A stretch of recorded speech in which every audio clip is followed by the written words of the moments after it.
samahan nyo kami ni Cheska dito sa Kusina Sea Kitchen at Hilton World Resorts for an exclusive Rising Star Chef Takeover.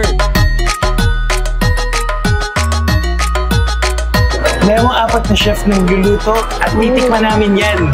Kaya excited talaga. Oo, kaya huwag na natin patagalin pa. Gutom ako. Hindi ako kumain the whole day. Okay, kaya tara na. Let's go.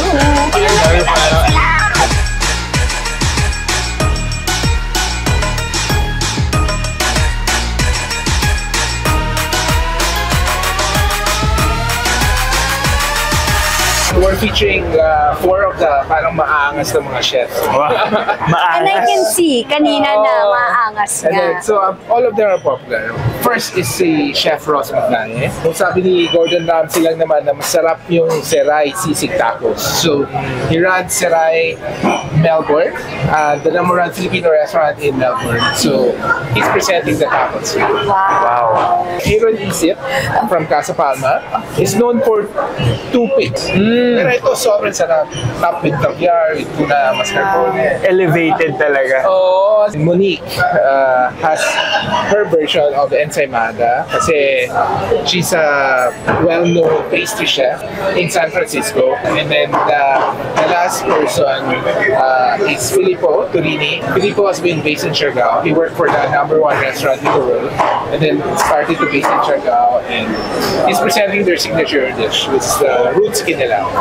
So we wanted to inspire kasi everybody that our Filipino cuisine can really Elevate and go up and people talaga. fly to Philippines to taste our food. Parang mas makilala pa yung mga pagkain mga Pinoy na inspired, Oo. diba? And we're doing this actually for your generation, the Gen Z.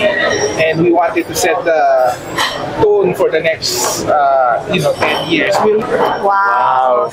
So, ang daming alam ni Sir Anton about food talaga. No wonder. Ito na naman, I've heard. Correct me if I'm wrong. You were an OG food vlogger. Yes. Hindi pa vlogger, ha? Guys, Parang yung ginagawa- vlog, yung vlog sulat pa talaga.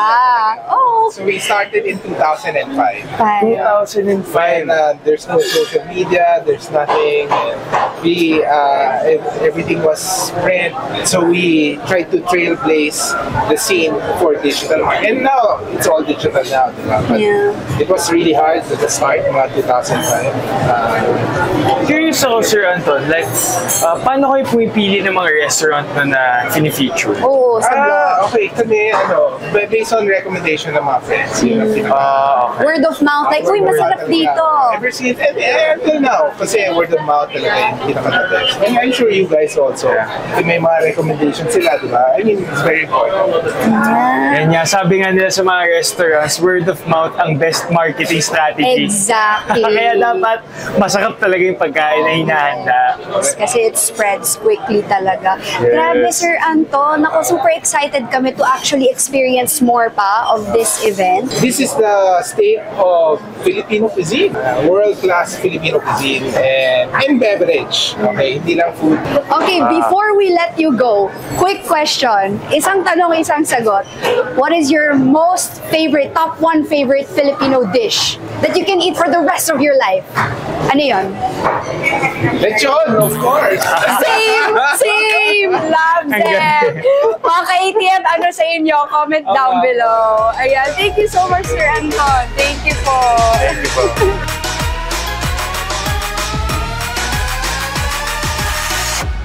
Drink responsibly. Nandito ka pala. Nasa inuman ka na naman. Iinom na ako. Pwede natin po silang tawagin bartenders or mixologists. Yan. Thank you so much. Thank you so much. Thank you. Cheers, cheers tayo. Cheers. Cheers. My favorite here is this one, the chocolate liquor.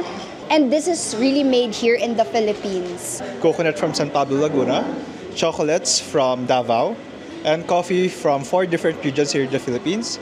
It is Batangas, Benguet, Quezon Province, and Cavite. So if you want to try that, I have it here. Just to give it a little refresh. This is the Tropical Traveler's Berry.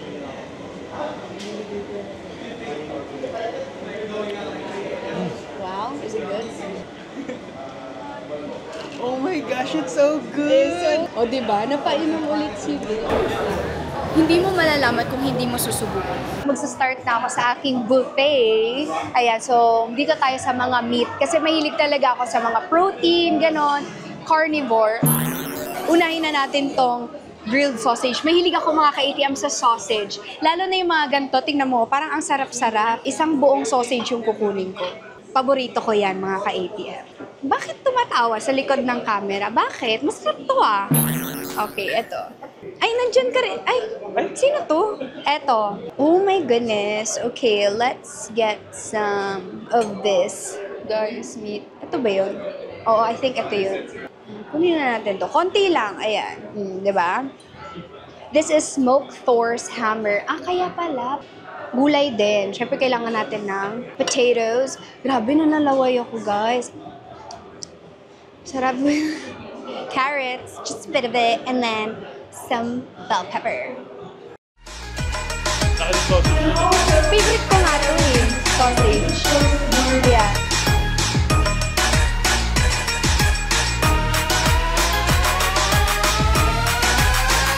Ayun mga ka-ATM, kumain na nga kami at kumakain pa rin.